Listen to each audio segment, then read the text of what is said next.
My brother David was born with a genetic disease called cystic fibrosis. Every time he breathed, it was labored. It gets worse and worse as you get older. Infections don't clear as well in the lungs. The first day of Chol my Pesach, he called up my parents saying, "Tati, I'm not feeling well." From that point on, things went downhill. He was fighting for every breath with high levels of oxygen, and they knew that something would have to be done.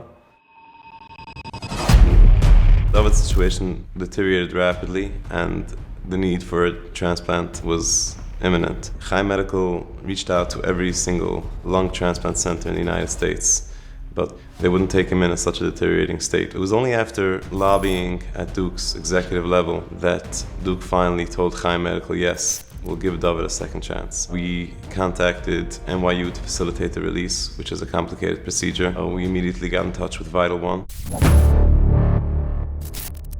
Isaac later called me on Shabbos afternoon, and when Isaac calls, you pick up. He said, "Yankee, I need you ASAP." There was a critical care transport of a young male with cystic fibrosis that needed to get to Duke. The patient was in severe respiratory distress, and he asked not to be intubated. I don't think there's a flight crew on Earth that would have taken this patient without being intubated. We are different. We have Hashem. We fly with God. We worked the entire way to keep him stable and calm. See this face? When you see it get nervous, that's when you get nervous. Until then, you have nothing to worry about. Baruch Hashem, we were successful in getting him to the hospital, stable, and most importantly, safe.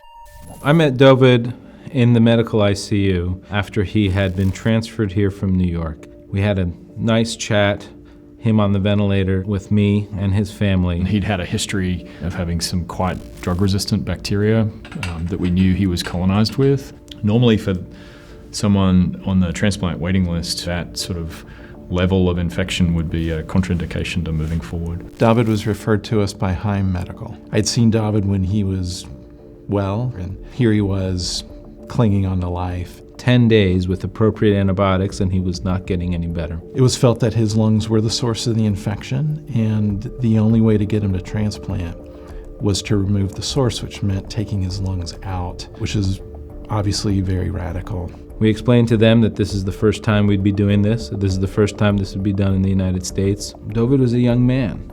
He had a potentially very bright future ahead of him, and if we didn't do anything, it was certain that he was going to die. That night we took him to the operating room and spent the next 12 or so hours removing his lungs, and amazingly and surprisingly we were able to wake him up, and he was again interactive. We now had a man with no lungs sitting there and mouthing words to his family and telling his wife and his mother that he loves them. The nurse asked him, "David, squeeze my hand."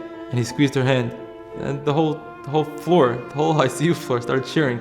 He had a long post-operative course, as you would expect with somebody who went through such a huge surgical trauma.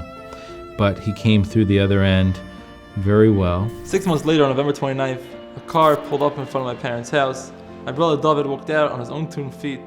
Baruch Hashem. 2 weeks later, my brother and his wife were able to welcome into the world their firstborn son, their Bechor, after 7 years of marriage. By the bris, I don't know if it's a dry area in the room, my brother made the bracha of Achnise. You know, if you had have told me on that first night when I met him in the intensive care that he'd be bearing witness to the birth of his first child and a participant in his brother's wedding 6 months later, I don't know that I would have believed that. We as a team are filled with admiration and respect for him and his family. And that's been an instrumental part to his success. We can't be thankful enough to Chaim Medical Resources for helping save my brother David and directing us to go to a place that they knew would fight for his life the same way we'd want to fight for his life.